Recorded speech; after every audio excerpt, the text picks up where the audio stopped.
Hey guys, so we are going to be taking a look at our feet and some flexibility moves for our feet today.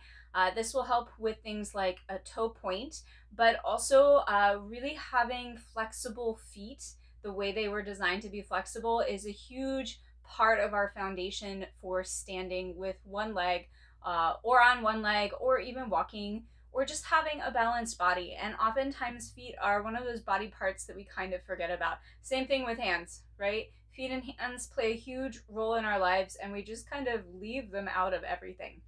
So you can use a tennis ball. There are balls that are designed specifically to be used for this. If you send me a little note in the comments, I am happy to let you know some of the different types that I have used. I have like 20 different kinds. This is actually an AccuMobility level 2, so it's the firmest type. I like using stuff like this because it won't roll around on me. At the same time, sometimes it's good to get the ones that roll because there are different exercises we can do with them. All right, so I'm going to stand up so you can see my feet. You won't be able to see my head. That's okay. You can still hear my voice. I'm going to start out with my big toe knuckle on top, okay, and the rest of my foot off. And I'm going to wrap my foot around the ball and lift. Okay, wrapping and then lifting both directions as far as I can is really important for that flexibility. I'm going to go over to the next two toes. It's really hard to individualize the toes themselves. So I'm at, like, if I had feet for hands, I'm at the pointer finger toe and the middle finger toe. And then I'm going to go to the last two toes. And I'm just behind the big knuckles of my foot. So I'm actually right about here as I go through. I do about 5 in each spot because my feet actually get overstretched if I do this too much. So with any kind of move like this, I'm going to go to the arch of my foot, inside of my arch, same thing. Any type of move like this, if you start to feel discomfort other than just the pressure of what you're doing, or it doesn't feel good afterwards, you might actually be releasing it too much. That's not everybody, but there are some of us that are that way. I'm at the middle part of my foot, and I'm going to go to the outside edge of my foot. Being kind of towards the tunnel of the arch of my foot puts me at what you call the metatarsal heads. They're usually pretty sore. I'm going to the front of my heel or the back of my arch, and I'm just going to lean and press. And then the middle of the heel or back of my arch.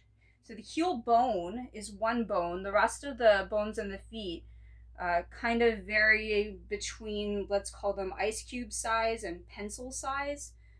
So you have some that are more in this square kind of shape.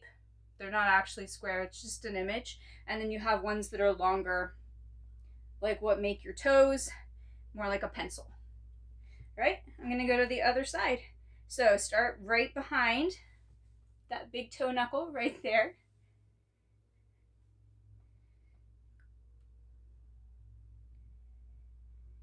If you hit a really sore spot, you can work through it a little bit longer. But what's better than doing more repetitions is doing them more frequently.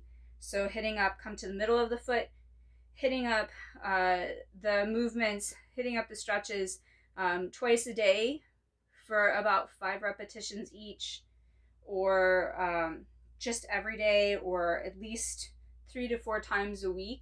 That's what's going to get you the change. It's that consistency over time, not damaging yourself, trying to fix something that has taken years to get tight in a very short amount of time. All right, I'm going to go to the middle of my foot, the arch of my foot. This is about where the metatarsal heads are. And I'm going to do the same thing. Ooh, it's sore here. You want to be really careful in the tender part of the arch, the inside edge. You don't need a lot of pressure to do this. If you are using a ball, watch out for it rolling around. Move to the middle part of the arch. And then the outside edge. The pinky toe metatarsal head, which is that outer edge of the arch of the foot, often gets very sore for people. Just to warn you if you're surprised, I'm going to go back to the inside edge of the front of my heel. So it should feel like I'm almost back on the heel bone. Turn sideways so you can see where that's landing. I'm not quite putting it where the heel of a stiletto would be. It's a little bit in front of that. Come to the middle. Lean forward, give it a solid push. And come to the outside edge. It's not like there's a lot of range to go different places here.